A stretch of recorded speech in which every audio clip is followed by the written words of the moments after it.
नमस्कार दोस्तों, उम्मीद करता हूं आप सब बढ़िया होंगे। आज हम बात करेंगे आरआरबी एसओ के इंटरव्यू के लिए। आपको पता होगा कि अभी आरआरबी एसओ का एग्जाम हुआ है और जिन बच्चों ने भी एग्जाम क्रैक किया है अभी उनका इंटरव्यू होना बाकी है।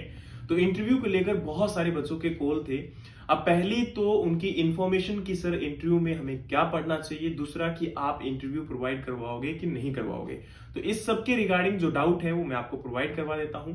सबसे पहले हम बात करते हैं कि जो आरआरबी एसओ का इंटरव्यू है उसमें जब आप जाने वाले हो तो आपके पास क्या क्या डॉक्यूमेंट्स होने चाहिए। तो सबसे पहले आपके पास 10th मार्कशीट होनी चाहिए। सेकंड आपके पास आपकी 12th की मार्कशीट, और उसके बाद आपका जो डिग्री जो है, डिग्री के 8 सेमेस्टर जो हैं, क्योंकि 8 सेमेस्टर्स आपके होते हैं, उनकी मार्कशीट आपके पास होनी चाहिए। और एज वेल एज आपका जो फाइनल डिग्री है वो भी आपके पास होनी चाहिए, या प्रोविजनल डिग्री भी हो सकती है। उसी के साथ आपके पास जो अगर कोई आपने पोस्ट ग्रेजुएशन उसमें लिखा हुआ था तो वो डिग्री भी हो सकती है, लेकिन अगर नहीं है तो उससे कोई प्रॉब्लम नहीं आएगी, क्योंकि इसकी मिनिमम क्वालिफिकेशन आपकी जो है वो क्या थी, ग्रेजुएशन थी। उसके बाद सेकंड अगर हम बात करें तो आपके पास एक्सपीरियंस लेटर, जो कि बहुत जरूरी है और मस्ट भी है। 2 साल का एक्सपीरियंस लेटर भी होना चाहिए, और उसके साथ आपकी सैलरी स्लिप भी डिमांड की जाएगी। और इसके साथ अगर आप किसी पर्टिकुलर कास्ट कैटेगरी से बिलोंग करते हैं, लाइक एससी, एसटी या ओबीसी या ईडब्ल्यूएस से, तो आपके पास वो सर्टिफिकेट भी होना चाहिए। या फिर अगर आप फिजिकल हैंडीकैप्ड या फिर कोई और कोटा से बिलोंग करते हैं तो वो आपका एक्सपीरियंस या जो भी सर्टिफिकेट है वो आपके पास प्रेजेंट होना चाहिए, ताकि आप उसको जो है शो कर सकें। इसके साथ अगर हम बात करें तो एक्सपीरियंस सर्टिफिकेट को लेकर बहुत सारे बच्चों के डाउट है। इस बात को ध्यान से सुनना कि आपके एक्सपीरियंस सर्टिफिकेट को लेकर क्या डाउट है। तो सबसे पहला डाउट है कि सर मैंने अभी तक कहीं भी जॉब नहीं की है और मैं फेक सर्टिफिकेट बनाकर क्या वहां पर जा सकता हूं या जा सकती हूं। तो आपकी इंफॉर्मेशन के लिए बता दूं कि आप कहीं से भी किसी भी सर्टिफिकेट को बनाकर वहां पर जा सकते हैं, लेकिन उसको एक्सेप्ट किया जाएगा कि नहीं किया जाएगा वो उनके ऊपर डिपेंड करता है। लेकिन उससे तुम्हारे कैरेक्टर के ऊपर या फिर आने वाले एग्जाम के ऊपर कोई इंपैक्ट नहीं पड़ने वाला। अगर आपकी डिग्री 2021 के अंदर हुई है और उसके बाद आपका 2 साल का गैप पीरियड आपके पास है और आपने अगर फेक सर्टिफिकेट बनवाया है तो आप इंटरव्यू में चले जाइए, उससे कोई प्रॉब्लम नहीं है, हो सकता है कि आपको एक्सेप्ट कर लिया जाए। सेकंड थिंग, अगर इसमें किसी प्रकार की कोई प्रॉब्लम आती है और कल को वो इस प्रकार से उस कंपनी को चेक करते हैं और आपने फेक बनवाया है, तो हो सकता है कि आपको ट्रबल फेस करना पड़े उस टाइम पर। उसके बाद आपका आता है कि सर मेरे पास कुछ टाइम का एक्सपीरियंस लेटर है, एक अलग कंपनी का, फिर उसके बाद दूसरी कंपनी का, तीसरी कंपनी का। आपके पास टोटल 2 साल का एक्सपीरियंस होना चाहिए। वो चाहे आप 1000 कंपनी में ले आए तो भी कोई फर्क नहीं पड़ने वाला। आपके पास टोटल एक वेल एक्सपीरियंस होना चाहिए, और वो एक्सपीरियंस 2 साल का जो है आपकी 2 कंपनी, 4 कंपनी, 5 कंपनीज में है तो कोई फर्क नहीं पड़ने वाला। आपके पास वो टोटल 2 साल का बनना चाहिए, और आपका उसका सैलरी स्लिप है तो बहुत बढ़िया रहेगा। उसके बाद आता है सेकंड थिंग कि आपके अगर किसी भी पर्सन के पास हाफ, यानी कि जैसे 1 से 1.5 साल का एक्सपीरियंस लेटर है और बाकी 6 महीने का, क्या वो सैलरी स्लिप बिना लेकर जा सकता है? तो फिर अगेन वही बात है कि आप लेकर जा सकते हो, एक्सेप्ट करना ना करना वो उनके ऊपर डिपेंड करेगा। ठीक है। उसके बाद एक्सपीरियंस लेटर, अब आपके पास क्या होना चाहिए क्या नहीं होना चाहिए ये बात मैटर नहीं करेगा, क्योंकि जो आपने उस टाइम पर फॉर्म भरते हुए लिखा होगा वही एक्सपीरियंस आपका जो है होना चाहिए। इसके अलावा अगर आपके पास उसमें अगर डेट में भी आपके चेंजेस आते हैं तो भी आपको ट्रबल फेस करना पड़ सकता है। उसके बाद आता है कि आपका जो तैयारी है इंटरव्यू के लिए वो कैसी करनी चाहिए। तो इंटरव्यू की तैयारी के लिए सबसे पहले आपको बेसिक बैंकिंग टर्मिनोलॉजी के बारे में नॉलेज होना चाहिए। बेसिक बैंकिंग टर्मिनोलॉजी में क्या आता है? सबसे पहले आता है कि जो आपका बैंक है वो क्या है, बैंकिंग इंस्टीट्यूशन क्या है, आरबीआई की रोल क्या है, और आरआरबी इस प्रेजेंट टाइम में क्या रोल प्ले कर रहा है रूरल सेक्टर और आपके एग्रीकल्चर सेक्टर के लिए, और आरआरबी और नाबार्ड का आपस में क्या रिलेशनशिप है, इनका दोनों का बेहतरीन रिलेशनशिप, एज वेल एज आपको नाबार्ड की कंप्लीट डिटेल होनी चाहिए कि नाबार्ड क्या करता है, नाबार्ड का रोल क्या है, उसके कौन चेयरमैन है, और वो किस प्रकार से आपके फाइनेंशियल इंक्लूजन में एक बेहतरीन रोल प्ले कर रहे हैं।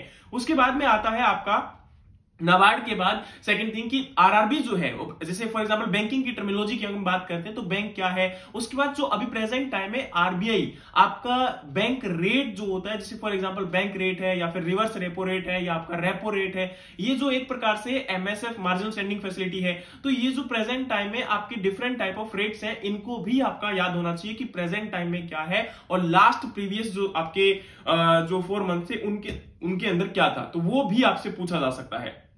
उसके बाद सेकंड थिंग होती है कि बैंक के अंदर आपके अकाउंट के टाइप क्या होते हैं, लोन के टाइप क्या होते हैं, ठीक है, उनके रिलेटेड जो बेसिक टर्मिनोलॉजीज होती है वो आपसे पूछ सकते हैं। चेक क्या होता है, आपके एटीएम के टाइप क्या होते हैं, तो ये नॉर्मल चीजें हैं। और उसके बाद जो बैंक का ट्रांसफर है, जैसे कि एनईएफटी क्या होगा, आरटीजीएस क्या होगा, उनके बारे में भी आपको नॉलेज होनी चाहिए। मतलब बेसिक इंफॉर्मेशन अगर आपके पास है तो आपका काम चलेगा, इसमें कुछ ज्यादा आपको जो है नॉलेज नहीं होगी तो भी कोई प्रॉब्लम नहीं आने वाली। सेकंड थिंग है कि आप एग्रीकल्चर में क्या पढ़कर जाओ, तो एग्रीकल्चर में आपके एरिया के रिलेटेड जो आपकी क्रॉप है, जैसे फॉर एग्जांपल आप हरियाणा से बिलोंग करते हो, तो हरियाणा के अंदर जिस डिस्ट्रिक्ट में आप हैं तो वहां पर या हरियाणा के अंदर मेजर क्रॉप कौन सी ग्रो होती है और उनका प्रोडक्टिविटी रेशियो क्या है, या फिर वहां पर कौन कौन सी कल्टीवेशन प्रैक्टिसेस आप लोग अडॉप्ट करते हो, उनके बारे में भी आपको पढ़कर जाना पड़ेगा। उसके बाद जो एग्रीकल्चर की स्कीम है, एग्रीकल्चर स्कीम की अगर हम बात करें तो सबसे पहले आपको एग्रीकल्चर स्कीम्स में जो पीएम किसान स्कीम है उसके बारे में आपको पढ़ना पड़ेगा, एज वेल एज आपका पीएम किसान सम्मान निधि योजना, प्रधानमंत्री फसल बीमा योजना, प्रधानमंत्री कृषि सिंचाई योजना। उसके बाद जो फाइनेंशियल इंक्लूजन के लिए जो मेजर आपकी स्कीम है, जैसे कि या जो आपके मेजर प्रोग्राम रन कर रहे हैं उनके रिगार्डिंग, जैसे कि पीएम मुद्रा क्या होता है, एमएसएमई यानी कि जो आपके फार्मर्स को या एग्रीकल्चर सेक्टर्स के जो माइक्रो एंड स्मॉल एंटरप्राइजेस है उनको इंप्रूव करने के लिए जो एमएसएमई है वो क्या होता है, उनके बीच में क्या डिफरेंस होता है, या फिर जो डिफरेंट टाइप ऑफ ग्रुप्स बनाए जाते हैं फार्मर्स को प्रमोट करने के लिए, जैसे कि सेल्फ हेल्प ग्रुप हो गया या फिर आपका एफपीओ हो गया, जॉइंट लायबिलिटीज ग्रुप हो गया, इनके बारे में भी आपको इंफॉर्मेशन होनी चाहिए। एज वेल एज अगर हम बात करेंगे तो आपको केसीसी किसान क्रेडिट कार्ड और इंटरेस्ट सबवेंशन स्कीम का पूरा नॉलेज होना चाहिए और उसमें आपका आरआरबी क्या रोल प्ले कर रहा है और किस प्रकार से लोन डिस्ट्रीब्यूट किया जा रहा है। सेकंड अगर हम बात करेंगे तो दीनदयाल उपाध्याय योजना, जिसको आप नेशनल रूरल लाइवलीहुड मिशन भी बोलते थे, उसके बारे में भी इंफॉर्मेशन,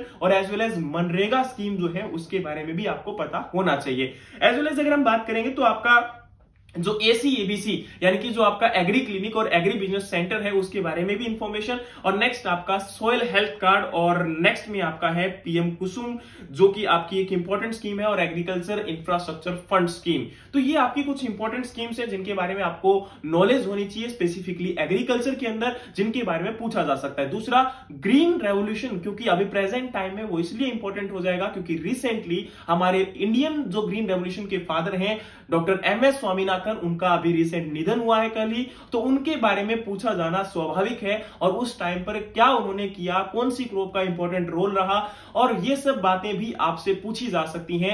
एज वेल एज क्या आपका एग्रीकल्चर सेक्टर वाकई में बूस्टअप कर रहा है, उनको हम बूस्टअप करने के लिए क्या कर सकते हैं, उनके बारे में इंफॉर्मेशन होना चाहिए, क्योंकि ये आपके प्रेजेंट टाइम में काफी इंपॉर्टेंट है, और आने वाले टाइम में क्या इंप्रूवमेंट हम लोग कर सकते हैं एग्रीकल्चर में, तो ऐसी सब चीजें आपके इंटरव्यू में पूछी जाने वाली हैं। बाकी अगर हम बात करें तो मेनली आपको बेसिक और जनरल नॉलेज एग्रीकल्चर का पता होना चाहिए, क्रॉप्स के बारे में और इनके कल्टीवेशन प्रैक्टिसेस के बारे में, वो आपके लिए काफी इंपॉर्टेंट रहेगा। और अगर आपने किसी सेक्टर में एक्सपीरियंस किया है तो उस एक्सपीरियंस सर्टिफिकेट यानी कि जो आपका एक्सपीरियंस, जो आपका काम था, जो वर्क था, उस वर्क के बारे में आपको पता होना चाहिए, क्या काम आप लोग करते थे, आपका एक्सपीरियंस क्या था। तो वो आपके झूठ को पकड़ लेंगे अगर आपने काम नहीं किया हुआ है, तो उस टाइम पर आप बहुत अच्छे से उसके बारे में तैयार करके जाएं, ताकि उसके बारे में उन लोगों को शक ना हो कि आपने जो है काम नहीं किया हुआ, क्योंकि ये आपके लिए काफी इंपॉर्टेंट रहने वाला है। और बाकी अगर आप किसी भी प्रकार से हमारे इंटरव्यू सेशन के साथ जुड़ना चाहते हैं तो आप हमें कॉन्टेक्ट कर सकते हैं 9306021110 पर,